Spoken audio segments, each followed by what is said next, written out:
Hello students, today we will take the second lecture on simplex method. So we will do some more practice of simplex method. In the previous video on simplex method, that was the first video on simplex method, and there I discussed the case of maximization.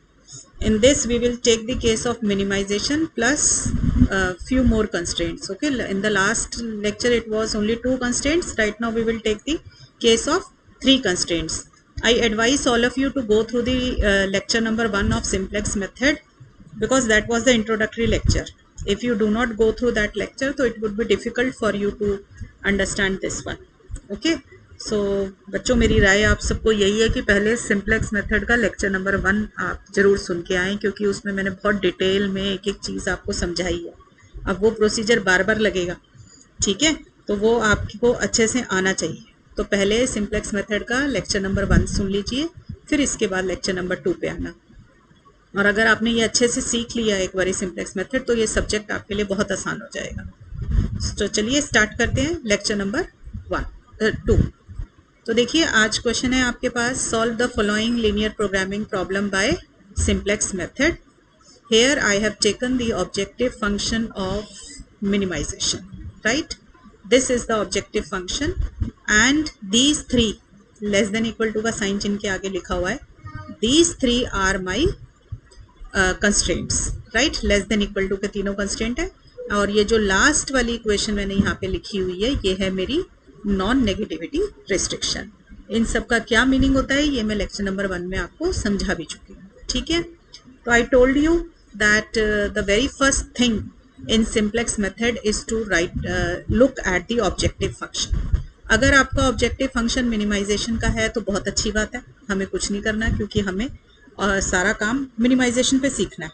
ठीक है, अगर maximisation होता, जैसा कि last जो भी मैंने पहला क्वेश्चन कराया था इससे पहले वाले लेक्चर के अंदर, वहाँ पे मैक्सिमाइजेशन का ऑब्जेक्टिव फंक्शन था, तो आपको उसको -1 से मल्टीप्लाई करके पहले मिनिमाइजेशन बनाना पड़ा था. बट यहाँ मिनिमाइजेशन ही है, तो ऑब्जेक्टिव फंक्शन तो मेरा ओके है, तो इसमें मैं कोई चेंज नहीं करूँगी. ठीक है, अब कंस्ट्रेंट्स है. स्टैंडर्ड फॉर्म लिखने के लिए आप क्या करते हो, कंस्ट्रेंट्स को इक्वालिटी में कन्वर्ट करते हो. कैसे करते हैं, स्लैक वेरिएबल्स इंट्रोड्यूस करके करते हैं. तो आप देखिए, जैसे जहाँ पे मेरी पेंसिल है, ये मेरा पहला कंस्ट्रेंट है. इसमें लेफ्ट हैंड साइड जो है राइट हैंड साइड से छोटी है, क्योंकि मैंने लेस देन इक्वल टू का साइन लगा रखा है. तो what I have to do is I have to add something on the left hand side. जहाँ मेरी पेंसिल है, देखो, I have to add something here so that it becomes equal to 10. तो whatever I add here to convert this less than equal to sign into equality constraint. Inequation को equation बनाना है. जो भी चीज़ आप यहाँ पे add करेंगे that becomes the slack variable. ठीक है, तो स्टैंडर्ड फॉर्म जैसे लिखनी सिखाई है वही लिखेंगे. तो देखिए, स्टैंडर्ड फॉर्म इज,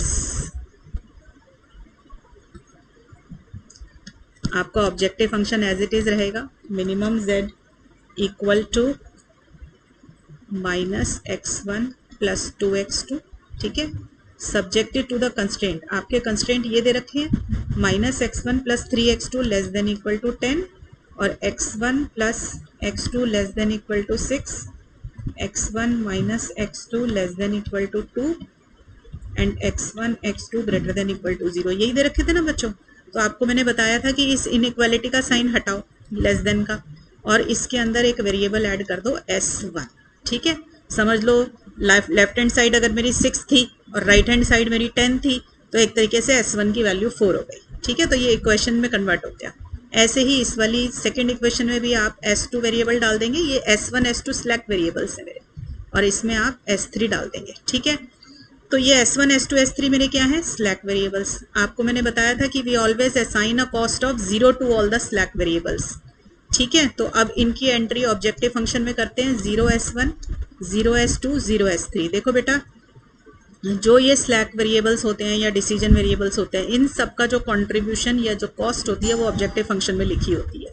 तो s1 s2 s3 मैंने अपनी तरफ से डाले हैं, तो इनकी कॉस्ट मेरी 0 असाइन करते हैं हमेशा. तो ये देखिए, मैंने ऑब्जेक्टिव फंक्शन में कैसे डाला, 0s1 0s2 0s3. इसका मीनिंग तो 0 ही है, बट स्टैंडर्ड फॉर्म कहती है कि जितने भी वेरिएबल कंस्ट्रेंट्स में दिखाई दे रहे हैं वो सब ऑब्जेक्टिव फंक्शन में होने चाहिए. तो इसलिए उनकी एंट्री हमने ऑब्जेक्टिव फंक्शन में कर दी, और ये सारी इनइक्वालिटीज़ को मैंने इक्वालिटीज़ में कन्वर्ट कर दिया. अब इसके ऊपर ये कंडीशन भी ज़रूर होनी चाहिए कि S1 S2 S3 मेरे तीनों के तीनों ग्रेटर देन 0 होने चाहिए, तभी मेरी टेबल बनेगी, राइट। क्योंकि अगर मेरे S1 S2 S3 नेगेटिव हुआ तो लेफ्ट साइड जो है और छोटी हो जाएगी राइट साइड से।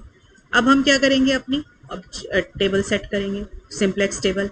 मैंने पहली वीडियो में जैसे समझाई है बहुत अच्छे से, वहाँ पे सुन के आइए कैसे टेबल सेट होती है। मैं थोड़ा सा दोबारा एक्सप्लेन कर देती हूँ। देखिए, सिंप्लेक्स टेबल हमेशा CB VB XB से स्टार्ट होगी। सबसे पहले लिखिए CB, फिर लिखिए VB, फिर लिखिए XB। Then these decision variables, जो क्वेश्चन में वेरिएबल दिखाई दे रहे हैं, जो ये आपने अभी अभी स्टैंडर्ड फॉर्म लिखी है जहाँ मेरी पेंसिल है, इसमें आपको जितने वेरिएबल दिखाई दे रहे हैं इन सबको लिख लीजिए, S1 S2 S3, ठीक है। XB के ऊपर कॉलम बनाइए CJ का। CJ का मतलब होता है कॉस्ट। देखिए, CB का मतलब होता है cost of basic variable, VB का मतलब है कॉस्ट बेसिक वेरिएबल, XB का मतलब है value of the basic variable, या फिर सॉल्यूशन कॉलम बोल दीजिए, यहाँ सॉल्यूशन निकल कर आता है, ठीक है। अब CJ का मतलब है कॉस्ट, हर वेरिएबल की कॉस्ट लिखेंगे। तो देखिए, कॉस्ट कहाँ से लिखी जाती है, ये ऑब्जेक्टिव फंक्शन से। ऑब्जेक्टिव फंक्शन में देखो, इधर देखो जहाँ मेरी पेंसिल है, x1 का कोफिशिएंट क्या है, -1, तो आप x1 के ऊपर लिख देंगे -1। x2 का कोफिशिएंट क्या है, 2, तो x2 का कंट्रीब्यूशन लिख देंगे 2। S1 S2 S3 तीनों आपने खुद डाले थे, जिनकी कॉस्ट हमने 0 रखी हुई है, तो इनके लिए ऊपर लिख देंगे हम 0 0 0, ठीक है बच्चों। अब VB में देखो क्या आएगा। VB के अंदर हमारे पास, पहले हम ये कंस्ट्रेंट्स को लिख लेते हैं। देखिए, फर्स्ट कंस्ट्रेंट में x1 का कोफिशिएंट है -1, तो x1 के नीचे लिखा मैंने -1। x2 का कोफिशिएंट फर्स्ट कंस्ट्रेंट में 3 है, तो मैंने 3 लिख दिया। इधर देखो जहाँ मेरी पेंसिल है, S1 का कोफिशिएंट 1 है, तो मैंने 1 लिख दिया। S2 और S3 फर्स्ट कंस्ट्रेंट में है नहीं, जहाँ मेरी पेंसिल है, नाम दे दो इनको 1 2 3, ठीक है। ये फर्स्ट कंस्ट्रेंट में S1 है बट S2 S3 है नहीं, तो इसका मतलब उनका कोफिशिएंट 0 है, right. Come to the second constraint. ये देखो बेटा, जहाँ सेकेंड कंस्ट्रेंट में मेरी पेंसिल है, x1 का कोफिशिएंट क्या है, 1, तो 1 लिख दिया। x2 का कोफिशिएंट क्या है, 1। अब S1 है नहीं तो 0, ठीक है। S2 क्या है, 1, S3 है नहीं तो 0। नीचे आ जाइए थर्ड कंस्ट्रेंट में। थर्ड कंस्ट्रेंट में x1 का कोफिशिएंट 1 है, x2 का -1 है, S1 है नहीं, S2 है नहीं, और S3 मेरा 1 है। तो मैंने सारे कंस्ट्रेंट्स उतार लिए और ऑब्जेक्टिव फंक्शन मैंने गिवन उससे उतार लिया, ठीक है। अब इसका काम खत्म हुआ, हमें टेबल अपनी कंप्लीट करनी है। देखो कैसे करेंगे। अब आप ये देखिए VB के कॉलम में क्या आएगा। देखो बेटा, जो वेरिएबल्स यहाँ पर कंस्ट्रेंट्स में अंदर आइडेंटिटी मैट्रिक्स बनाएंगे वो मेरे VB के कॉलम में आएंगे। आप देखिए इधर 1 0 0, जहाँ मेरी पेंसिल है, 1 0 0 0 1 0 0 0 1, ये तीनों आइडेंटिटी मैट्रिक्स बना रहे हैं S1 S2 S3, तो ये तीनों मेरे क्या बन जाएंगे, बेसिक वेरिएबल। तो ये कहाँ आ जाएंगे, VB के कॉलम में आएंगे, S1 S2 S3, ठीक है।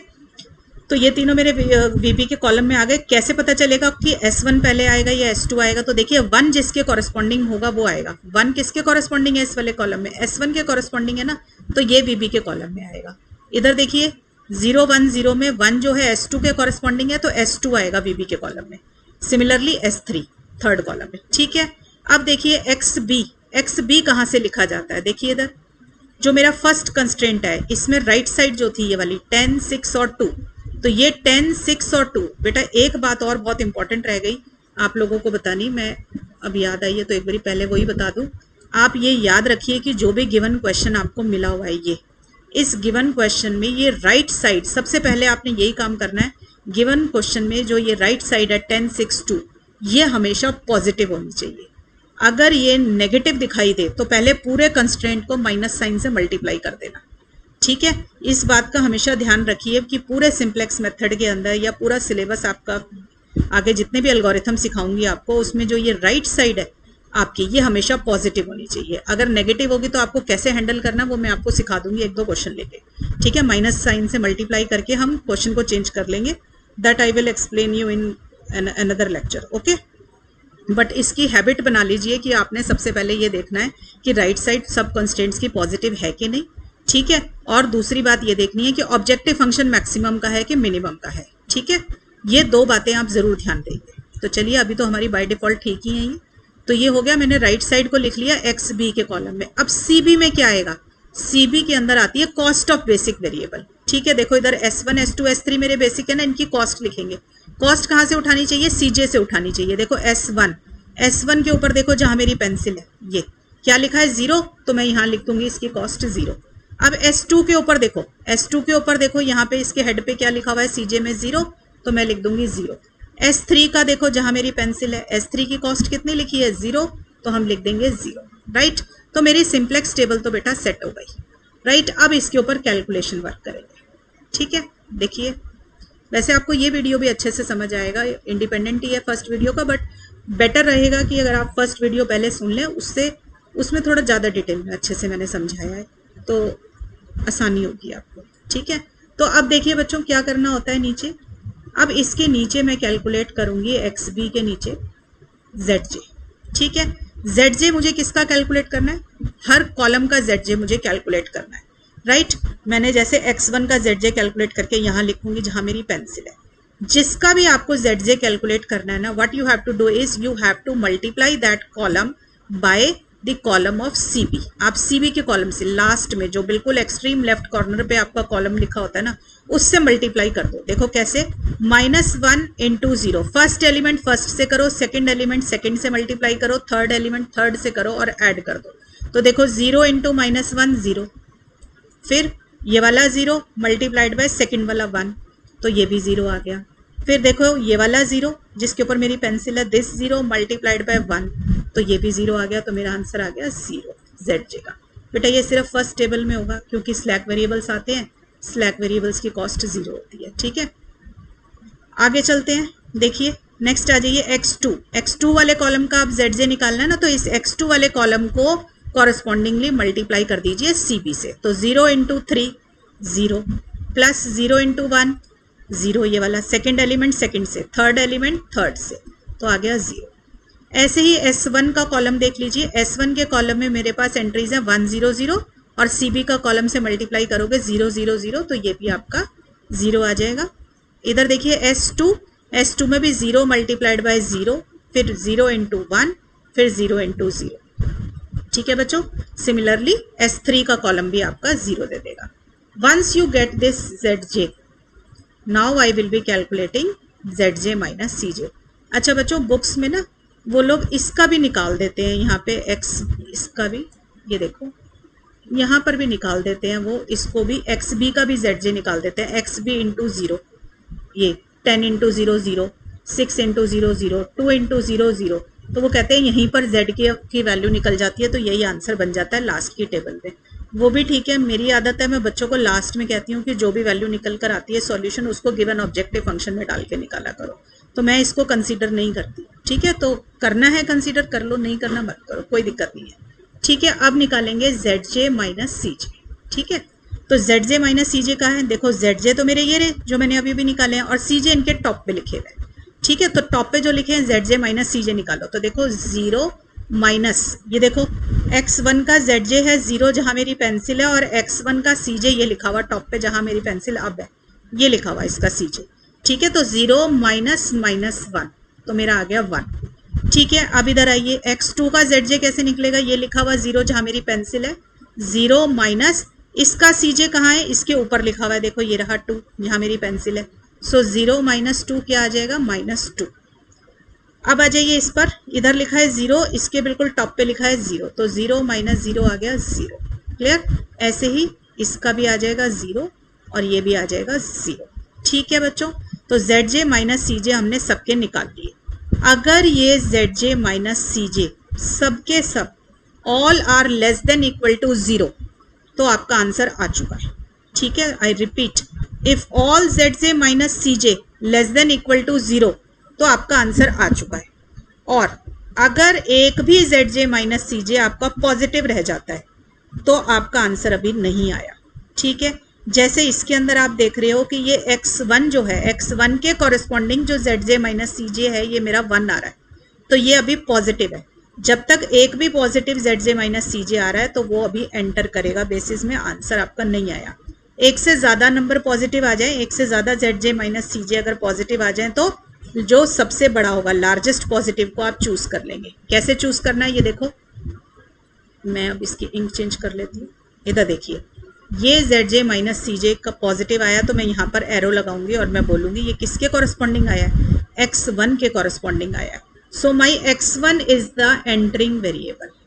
नेक्स्ट टेबल में x1 एंटर करेगा और इसको ऐसे मार्क कर लीजिए अंदर, ठीक है। जिसको मैंने रेड कलर से मार्क किया है इसको बोलते हैं पाइवेट कॉलम, ठीक है। मैं लिख देती हूँ, ये बात आपको याद रहेगी कि x1 is the entering variable, ठीक है, क्योंकि इसका zj माइनस cj पॉजिटिव था, ठीक है। And the column corresponding to x1 is called pivot column, right? ये इसका पाइवेट कॉलम बन गया। अब इसका मतलब ये हुआ कि नेक्स्ट टेबल में x1 एंटर करेगा, वो कहाँ एंटर करेगा? बेसिक वेरिएबल बन जाएगा, वीबी के कॉलम में एंटर करेगा, मतलब s1 s2 s3 में से किसी एक जगह पर x1 आ जाएगा। अब इनमें से किसी एक जगह पे x1 को बिठाना है, तो कहाँ बिठाना है? अब उसे बिठाएंगे तो किसी को बाहर भी निकालना पड़ेगा, तो बाहर कैसे निकालें? आउटगोइंग वेरिएबल कौन होगा? उसके लिए हम कैलकुलेट करते हैं बच्चों रिप्लेसमेंट रेशोस, ठीक है। रिप्लेसमेंट रेशोस के लिए क्या करना होता है, इधर देखिए ध्यान से, ये जो एक्स बी का कॉलम है जिस पर मेरी पेंसिल है, एक्स बी के कॉलम को डिवाइड कर दीजिए पाइवेट कॉलम से, ठीक है। मैं लिख देती हूँ यहाँ पे, एक्स बी के कॉलम को डिवाइड कर देंगे हम पाइवेट कॉलम से। तो कैसे डिवाइड होगा देखो, अच्छा ये बात याद रखिए कि जो नेगेटिव वैल्यू है वो डिवाइड नहीं होगी। एक्स आई जे, देखो एक्स बी में नेगेटिव कभी आ नहीं सकता, इनमें आ सकता है x1 x2 s1 s2 s3 में नेगेटिव्स हो सकते हैं, तो अगर नेगेटिव हो या जीरो हो तो आप डिवाइड नहीं करेंगे। तो पाइवेट कॉलम की जो पॉजिटिव एंट्रीज होंगी, जो पाइवेट कॉलम की पॉजिटिव एंट्रीज होंगी सिर्फ उन्हीं को डिवाइड करेंगे, ठीक है। इसका प्रॉपर फॉर्मूला लिखा जाता है X B I upon Y I J, where Y I J is greater than zero. तो बच्चों को ये मैथमेटिकल डेफिनेशन तो याद नहीं होती है, तो मैं बच्चों को ऐसे याद करा देती हूँ कि X B upon pivot column लेना है, प्रोवाइडेड पाइवेट कॉलम की वो एंट्रीज लें जो ग्रेटर देन जीरो है। जैसे फर्स्ट वाली में देखो, ये 10 डिवाइडेड बाय -1 करना पड़ेगा, बट क्योंकि ये -1 है, नेगेटिव है ना, तो इसकी रिप्लेसमेंट रेशो कैलकुलेट नहीं होगी, हम डैश लगा देंगे, ठीक है। दूसरे की रिप्लेसमेंट रेशो देखो 6/1, राइट। 6/1 क्या आ गया मेरा? 6 आ गया। अब 2/1, ठीक है, तो 2/1 करूंगी तो मेरा आ गया 2। आपको करना क्या है, देखिए अंदर घुसने के लिए, एंटरिंग वेरिएबल निकालने के लिए हमने लिया maximum positive zj minus cj, ठीक है ना। अगर पॉजिटिव zj माइनस cj आ रहा है तो जो सबसे बड़ा है उसको सिलेक्ट किया। बाहर निकालना है तो मिनिमम रिप्लेसमेंट रेशो, तो दोनों में से जो छोटा है, ठीक है। अब इन दोनों में से छोटा कौन है? 2 है, तो 2 को हम डिपार्ट करेंगे यहाँ पे से, देखो कैसे, इसके कॉरेस्पॉन्डिंग जो ये एंट्रीज है ना, इसको सारे को ऐसे मार्क कर दो, क्लियर। इसको मार्क कर लिया। अब ये जो 2 है ना, 2 के कॉरेस्पॉन्डिंग मेरे पास क्या है? s3, तो s3 is the outgoing variable, ठीक है। तो नेक्स्ट टेबल में मेरा s3 चला जाएगा, s3 is the outgoing variable, ठीक है। और s3 की जो रो है ना उसको बोलेंगे pivot row, s3 is the outgoing variable and its row is called pivot row. ये सारी बातें मैंने पिछली वीडियो में भी समझाई है, its row is called pivot row. और देखिए एक चीज, एक टर्म और देख लीजिए, मैंने दोबारा ही समझा दिया पूरा प्रोसीजर। जो ये एलिमेंट है ये 1, ये देखो 1, ये 1 जो है पाइवेट रो में भी लाई कर रहा है और पाइवेट कॉलम में भी लाई कर रहा है। तो जो एलिमेंट पाइवेट रो और पाइवेट कॉलम, दिस वन, जो रो एलिमेंट पाइवेट रो और पाइवेट कॉलम दोनों में लाई करता है उसको बोलते हैं पाइवेट एलिमेंट, ठीक है। तो पाइवेट एलिमेंट मेरा क्या है यहाँ पे? 1, क्लियर। अब देखिए नेक्स्ट टेबल बनानी है, ठीक। नेक्स्ट टेबल बनाने के लिए फिर से शुरुआत किस चीज से होगी मेरी? अपनी दोबारा से, जैसे मैंने कहा है टेबल जब भी बनेगी तो हमेशा सबसे पहले लिखना है CB, VB, XB, X1, X2, S1, S2 and S3, ठीक है, यही लिखोगे। और इसके ऊपर CJ लिखोगे। देखो बेटा CJ कभी पूरी टेबल में चेंज नहीं होता, CJ यूं का यूं रहता है, तो पूरी टेबल में CJ सेम रहेगा। तो क्या है CJ मेरे पास? -1 2 0 0 0, देखो इधर -1 2 0 0 0, ये मेरा CJ है, क्योंकि ऑब्जेक्टिव फंक्शन कभी चेंज नहीं होता। तो इसको मैं लिख दूंगी -1 2 0 0। और नेक्स्ट टेबल में मुझे क्या पता चला, VB में मेरा क्या क्या आ जाएगा, ये देखिए, इधर देखिए, S1 अपनी जगह रहेगा, S2 अपनी जगह रहेगा, S3 मेरा आउटगोइंग वेरिएबल बना था, तो मेरा S3 चला जाएगा और उसकी जगह पे मेरा क्या आ जाएगा? X1 आ जाएगा। क्यों आएगा X1? क्योंकि x1 बना था मेरा एंटरिंग वेरिएबल और s3 बना था मेरा आउटगोइंग वेरिएबल। तो नेक्स्ट टेबल में s3 की जगह पे हम x1 को लिख देंगे।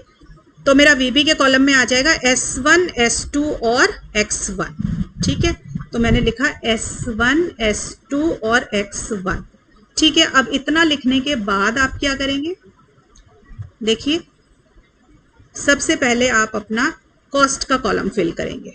ठीक है, ये देखिए सबसे पहले मेरी S1 की कॉस्ट कितनी है, इसके ऊपर से उठाओ, देखो जहां मेरी पेंसिल है S1 के ऊपर क्या लिखा है 0, तो यहाँ पे आ जाएगा 0।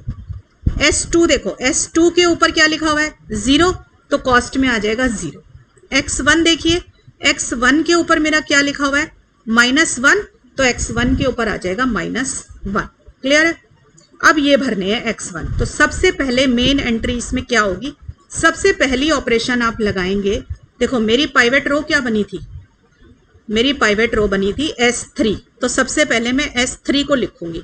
क्या लिखूंगी S3 को, देखिए मेरे को अब चाहिए, मैंने आपको बताया कि VB के कॉलम में वो चीजें आती हैं जो कि अंदर आइडेंटिटी मैट्रिक्स बनाए।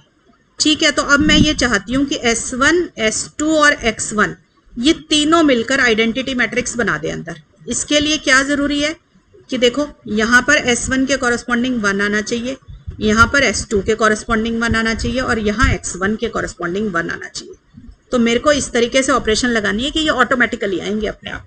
तो कैसे, मैं सबसे पहले इस वाले एलिमेंट को 1 बनाऊंगी। ठीक है, देखिए किसको 1 बनाना है, सबसे पहले पाइवेट एलिमेंट को 1 बनाया जाता है, विच इज ऑलरेडी 1 हेयर। ठीक है, अब यहाँ पे ऑलरेडी 1 है तो हमारा काम हुआ है।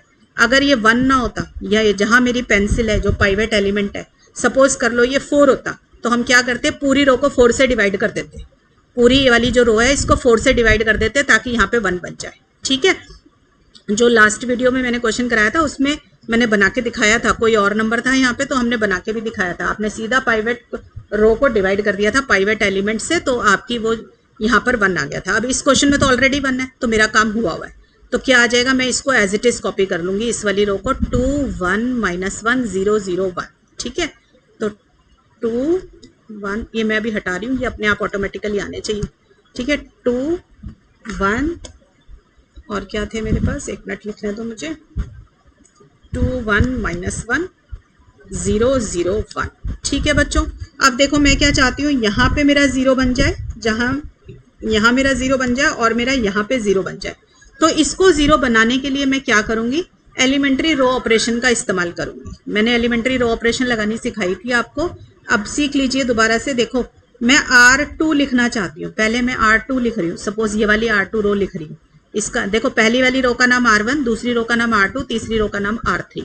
मैं R2 लिखना चाहती हूँ तो मैं लिखूंगी न्यू R2, क्योंकि मुझे नई रो R2 लिखनी है। हमेशा हेल्प लेंगे ओल्ड R2 की, तो पहले new R2 equal to old R2 minus, यहाँ पे लिखा जाता है पाइवेट, जिस एलिमेंट को 0 बनाना है, सॉरी जिस एलिमेंट को आपको 0 बनाना है। देखो मुझे किसे 0 बनाना है, इधर देखिए, ये देखिए मुझे इस एलिमेंट को 0 बनाना है, क्योंकि मैं इसे आइडेंटिटी मैट्रिक्स बनाने जा रही हूँ। तो मुझे यहाँ 1 चाहिए, यहाँ पर 0 चाहिए जहां मेरी पेंसिल है, और उससे ऊपर भी 0 चाहिए। तो मैं अब इस वाले एलिमेंट को 0 बना रही हूँ, ये वाला एलिमेंट जहां मेरी पेंसिल है। इसको 0 बनाने के लिए मैं क्या करती हूँ, देखो जो मेरा ये एलिमेंट जिसको 0 बनाना है इसको लिखो -1, 1 को 0 बनाना है, मल्टीप्लाइड बाय। ठीक है, मल्टीप्लाइड बाय हम किसकी हेल्प लेंगे, यही जो मैंने X1 वाली अभी ये जो X1 की रो ठीक करी है ना, इसकी हेल्प लेंगे। ये वाला एलिमेंट जो अब नया पाइवेट एलिमेंट बन गया था ना, ठीक है, इसकी हेल्प लेंगे। तो ये मेरा क्या आ जाएगा, सॉरी नई जो पाइवेट रो बनी थी जिसको मैंने अभी ठीक किया है, ये कौन सी रो है मेरी R3। R3 कौन सी वाली रो है, न्यू R3। दोबारा सुनो बच्चों, हमने करना क्या है, मेरा यहाँ 1 बन चुका है। अब मुझे इसके ऊपर यहाँ जहाँ मेरी पेंसिल है यहाँ 0 चाहिए, और इसके ऊपर यहाँ पे भी 0 चाहिए। तो मुझे R2 में अगर चेंज लाना है, पहले मैं R2 ठीक करने की कोशिश कर रही हूँ। R2 ठीक करना तो पहले लिखूंगी new R2 equal to old R2 minus, जिस एलिमेंट को आपको 0 बनाना है वो कहाँ लिखा हुआ है, वो तो प्रीवियस टेबल में लिखा हुआ है। तो मैंने इस वाले एलिमेंट को, मुझे इसे 0 बनाना है ना, तो इस एलिमेंट को लिखेंगे। ठीक है, जिसको 0 बनाना है। अब ये 1 है तो मैंने 1 लिख दिया, 2 होता तो मैं 2 लिख देती, 2। ठीक है, अब 1 आ गया, इनटू हमेशा हेल्प किसकी लेंगे, जो आपने सबसे पहले रो लिखी होगी ना पाइवेट रो को ठीक करके, हमेशा उसी की हेल्प लेनी है। तो मैंने R3 न्यू लिख दिया अब इसको कैलकुलेट करते हैं। देखो कैसे कैलकुलेट करेंगे, ओल्ड R2 के नीचे ओल्ड R2 के एलिमेंट्स लिखो।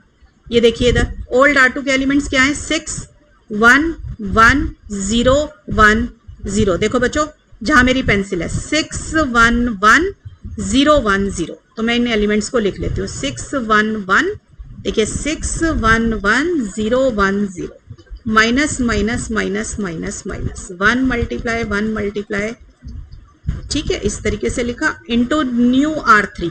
ये देखो बेटा न्यू R3 क्या है, ये रही 2 1, ये नई टेबल से लेनी है बेटा। न्यू लिख रही हूँ तो नई टेबल से लिखिए, ओल्ड ले रही हूँ तो ओल्ड टेबल से लीजिए। 2 1 माइनस 1 0 0 1, तो 2 1 माइनस 1 0 0 1, ठीक है, यही एलिमेंट्स है ना, एक बार चेक कर लेते हैं। हाँ अब इसको सॉल्व कर लो। ये हो जाएगा 0 1 और ये -1। अब इनको एज इट इज फीड कर दीजिए इसमें। 4 0 2 4 0 2 0 1 -1 0 1 -1, ठीक है। तो ये मेरी नई रो R2 आ गई है, ठीक है बच्चों, एक बार चेक कर लेते हैं। 4 0 2 0 1 -1, यस। अब मुझे क्या करना है, ये वाली रो फिल करनी है, न्यू R1, ठीक है। तो इसके लिए ऑपरेशन देखो कैसे लगाएंगे। मुझे R1 ठीक करनी है ना, तो मैं लिखूंगी new R1। New R1 equal to old R1। हमेशा जो ठीक करनी है पहले उसका न्यू फिर उसका ओल्ड, माइनस जिस एलिमेंट को 0 बनाना है। देखिए वो एलिमेंट कहाँ से मिलता है, पुरानी टेबल से मिलेगा, ये रहा। मुझे अब इसको 0 बनाना है ना, देखो जिसको मैंने रेड कलर से मार्क किया है ये मेरा पाइवेट कॉलम है, मैं इसके अंदर आइडेंटिटी बनाने की कोशिश कर रही हूँ, ठीक है। तो अब मुझे इस एलिमेंट को 0 बनाना है, इसको 0 बनाना है, तो जिसे 0 बनाना है वो एलिमेंट क्या है, -1। तो मैं नीचे क्या लिखूंगी, -1, ठीक है। तो यहाँ पे आ गया -1 मल्टीप्लाइड बाय, हेल्प हमेशा उसी की लेंगे जिसको हमने सबसे पहले लिखा था। हमने किसको लिखा था सबसे पहले, इस वाली रो को लिखा था ना, R3 को, तो न्यू R3, ठीक है। तो हमने लिखा न्यू R3, क्लियर। तो अब इसके अंदर देखो ओल्ड R1 के नीचे ओल्ड R1 के एलिमेंट्स लिख लो। ओल्ड R1 के एलिमेंट्स कहाँ पर लिखे हुए हैं, सबसे पहली टेबल में लिखे हुए हैं, ये लिखे हुए 10 -1 3 1 0 0। जहां मेरी पेंसिल है बच्चों देखो 10 -1 3 1 0 0, ठीक है। तो मैं लिखूंगी 10 -1 3 1 0 0, 10 -1 3 1 0 0, माइनस माइनस हो गया प्लस, तो माइनस माइनस प्लस लिख दिया, ठीक है। न्यू R3, न्यू R3 कहाँ है, ये रही, नई टेबल में नई R3 है, न्यू टेबल से न्यू चीज मिलेगी, ओल्ड से ओल्ड मिलेगी। तो 2 1 -1 0 0 1, 2 1 -1 0 0 1, ठीक है बच्चों। ये एलिमेंट्स मैंने लिख लिए, इसको सॉल्व कर लो। तो ये क्या आ जाएगा, देखो ये आ गया मेरा ये। अब इनको लिख लो 12 0 2 12 0 2 1 0 1 1 0 1। अब आप बच्चों चेक कर लो कि आपने काम सही किया है कि नहीं। कैसे चेक होगा, इधर देखो S1 S2 और X1, अंदर जाके क्या बनाएंगे, आइडेंटिटी मैट्रिक्स। तो देखिए S1 ये रहा, S2 ये रहा और X1 ये रहा। इनको आप ध्यान से देखो, ये नीचे सबसे X1 के कॉरस्पॉन्डिंग 1 है ना, तो 1 0 0। फिर देखो इधर S2 है तो S2 के साथ 1 आएगा, तो 0 0 1 ये रहा और 0 1 0 ये रहा। इनके तीनों को देखो X1 S1 और S2, ये आइडेंटिटी मैट्रिक्स बना रहे हैं। रो का ऑर्डर चेंज हो सकता है, ठीक है ना, 1 0 0 0 0 1, उल्टा सीधा ऑर्डर आ सकता है, बट हमेशा बनाएंगे आइडेंटिटी मैट्रिक्स। और ये कैसे पता चलेगा 1 कहाँ पर आएगा, जैसे इधर S1 लिखा है जहां मेरी पेंसिल है, तो इसके इधर S1 आएगा, S1 के नीचे। अगर इधर S2 लिखा हुआ है तो S2 के नीचे 1 आएगा, अगर इधर X1 लिखा है तो X1 के नीचे 1 आएगा। तो देखा बेटा, जैसे भी मैंने एलिमेंट्री रो ऑपरेशंस लगाई उसने आइडेंटिटी मैट्रिक्स अपने आप बना दिया अंदर, ठीक है। मैंने सिर्फ X1 को सेट किया था, S1 S2 अपने आप सेट हो गए, ठीक है।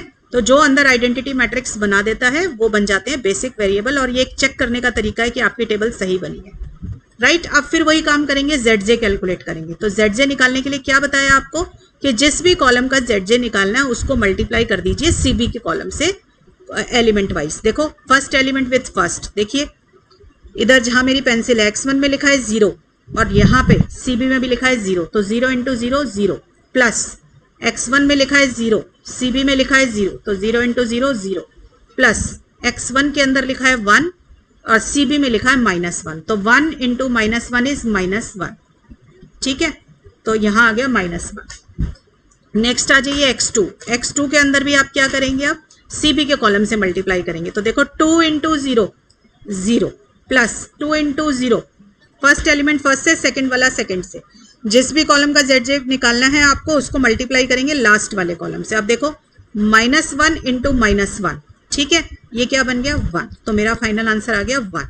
ऐसे ही S1 का निकालो 0 इंटू 1 0 प्लस 0 -1 इंटू 0 0, तो ये 0 आ गया। S2 का निकालिए 0 into 0 plus 0 into 1 plus -1 into 0 0, ठीक है। ऐसे ही 0 इंटू 1 प्लस 0 इंटू -1 -1, तो ये -1 आ गया। अब ZJ माइनस CJ निकालेंगे, ठीक है। CJ कहाँ लिखे होते हैं? टॉप में। ZJ कहाँ लिखे होते हैं? नीचे। तो बिल्कुल नीचे से ऊपर की तरफ माइनस कर दीजिए। देखिए कैसे करेंगे, इधर देखिए जहां मेरी पेंसिल है, x1 का ZJ क्या है? -1, और CJ क्या लिखा हुआ है इसके ऊपर? -1, तो -1 माइनस -1, ये क्या आ गया? 0, ठीक है। इधर आइए देखिए ZJ x2 का निकाल रहे हैं, 1 लिखा है, ऊपर क्या लिखा हुआ है इसका? CJ 2, सो 1 - 2 क्या आ गया? -1। अब इधर आ जाइए, S1 में लिखा है 0 और ऊपर भी लिखा है 0, तो ये आ जाएगा 0, ये भी आ जाएगा 0। अब इसमें भी -1 - 0 क्या आ गया? -1। अब हम क्या देखेंगे कि ZJ माइनस CJ सारे के सारे मेरे लेस देन इक्वल टू 0 है कि नहीं। अगर हैं तो मेरा आंसर आ चुका है, इसी टेबल के अंदर आंसर रखा हुआ है, ठीक है। और अगर नहीं तो फिर हमें और काम करना पड़ेगा। तो देखिए all ZJ minus CJ less than equal to 0, ठीक है। तो हम क्या लिखेंगे? Since all ZJ minus CJ less than equal to 0 it is the optimal solution. तो ये मेरा ऑप्टिमल सॉल्यूशन आ चुका है। कहाँ है आंसर? रीड करना आना चाहिए आंसर। देखिए कहाँ से, मैंने आपको बताया XB के कॉलम में सॉल्यूशन लिखा होता है, ठीक है। तो ये मेरा सॉल्यूशन निकल चुका है। क्या सॉल्यूशन है? इधर देखिए XB के कॉलम से देखेंगे आप, ये S1 के सामने लिखा है 12, तो S1 की वैल्यू आ गई 12। S2 के सामने लिखा है 4, इसका मतलब S2 की वैल्यू आ गई 4। X1 के सामने लिखा है 2, तो X1 की वैल्यू आ गई 2। X2 आया नहीं तो X2 है 0, S3 आया नहीं तो वो भी है 0। और पर क्वेश्चन हमें किस में मिला हुआ था? X1 और X2 में। S1 S2 S3 तो हमने अपनी तरफ से डाले थे। तो फाइनल सॉल्यूशन में सिर्फ वो वेरिएबल लिखे जाएंगे जो क्वेश्चन में गिवन होते हैं। तो मुझे क्वेश्चन से पता चला, मेरे को अब पता चल गया कि x1 मेरा 2 है और x2 आया नहीं तो 0 हो गया। तो मैं लिखूंगी x1 equal to 2, x1 equal to 2 and x2 equal to 0, ये मेरा सॉल्यूशन है, ठीक है। और मुझे साथ में मिनिमम z भी देना है क्वेश्चन में। तो मेरा क्वेश्चन में मिनिमम z कितना था? ठीक है, देखिए क्वेश्चन में मिनिमम z कितना था, देख लेते हैं। ये देखिए क्वेश्चन से ही देखेंगे हम, ये देखिए दिस वन क्वेश्चन में मिनिमम z कितना दे रखा है, ये देखो इधर -x1 प्लस 2x2, तो इसमें वैल्यू डाल देंगे, ठीक है। मैं हमेशा बच्चों को कहती हूँ कि ऑब्जेक्टिव फंक्शन में वैल्यू डालो, -x1 प्लस 2x2, तो क्या वैल्यू आ गई? -x1 की जगह 2 और 2x2, तो क्या आंसर आ गया? -2। तो मेरा मिनिमम z निकल कर आया है -2। Now the question is over, ठीक है। ये मेरे x1 x2 की वैल्यू आ गई और ये मेरा मिनिमम z आ गया। S1 S2 S3 नहीं लिखते। अब बच्चों इसमें ना कुछ चीज़ें सुन लीजिए और अच्छे से ध्यान से, कुछ ऑब्जर्वेशंस हैं, ध्यान दीजिएगा, ठीक है। देखिए इधर मैंने आपको बताया था कि हम इतना कैलकुलेशन वर्क है, हम कैसे चेक करें कि हमारा आंसर करेक्ट आ रहा है कि नहीं आ रहा, ठीक है। तो देखिए आप चेक कर सकते हैं बहुत आराम से।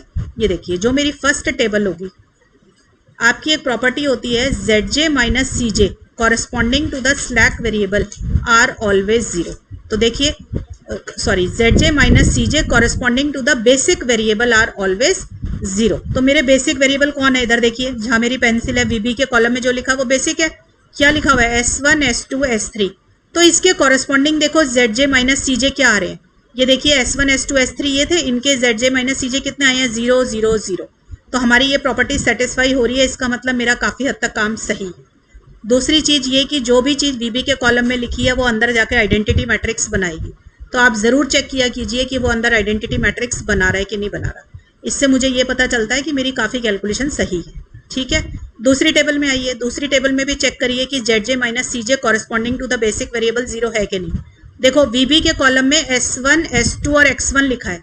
अब आप चेक करो, X1 का ZJ माइनस CJ 0, S1 का 0, S2 का 0, देखो यही 3 0 आए हुए ना। तो अगर मेरे बेसिक वेरिएबल के कॉरेस्पॉन्डिंग ZJ माइनस CJ 0 आ रहा है तो मेरी काफ़ी कैलकुलेशन सही है। किसी और के लिए भी 0 आ गया तो क्वेश्चन गलत नहीं होगा। मान लो x2 के नीचे भी 0 आ जाता तो कोई गलत नहीं था। प्रॉपर्टी ये है कि बेसिक वेरिएबल का हमेशा 0 होगा, नॉन बेसिक का 0 भी हो सकता है और नॉन बेसिक का नॉन 0 भी हो सकता है, पॉजिटिव नेगेटिव कुछ भी आ सकता है। ठीक है, तो ये प्रॉपर्टी चेक करनी है कि जो वेरिएबल्स VB के कॉलम में लिखे हैं उनके कॉरेस्पॉन्डिंग सबसे नीचे ZJ माइनस CJ की वैल्यू हमेशा 0। So this is an observation for this one, ये कि आप कैसे चेक कर सकते हैं अपना आंसर, कि काफ़ी हद तक हमें पता चल जाता है हमारी कैलकुलेशन ठीक हो रही है। ठीक है बच्चों, सो ये आपका मैंने पूरा 1 फुल क्वेश्चन करा दिया। सिमिलर क्वेश्चन मैंने इससे पहले वाली क्लास में भी आपको कराया था। ठीक है, तो पढ़ाई करते रहें बच्चों। नेक्स्ट वीडियो के अंदर डिफरेंट केसेस लेकर आऊँगी आपके पास। जैसे ये मैंने आपको 3 वेरिएबल का केस कराया और मिनिमाइजेशन का कराया। नेक्स्ट ले लेते हैं ऑल्टरनेट ऑप्टिमल सॉल्यूशन का केस करा दूंगी एक। ठीक है, तो ऐसे डिफरेंट केसेस करके सिंप्लेक्स मेथड की साउंड फाउंडेशन बनाइए बच्चों। ठीक है, अगर सिंप्लेक्स मेथड अच्छे से समझ आया तो आगे तक का पूरा सिलेबस आपको बहुत अच्छे से समझ आएगा। और एक रजिस्टर मेंटेन कीजिए, सिर्फ सुने ना, आप अपने हाथ से नोट्स बनाएं और लिखें। वीडियो को पॉज करके बार बार देखिए, अगर समझ नहीं आ रही है चीज़ तो 2-3 बार रिपीट करेंगे तो लर्न हो जाएंगे स्टेप्स आपको, और अपने हाथ से क्वेश्चन को सॉल्व करें। ठीक है बच्चों, ओके, थैंक यू।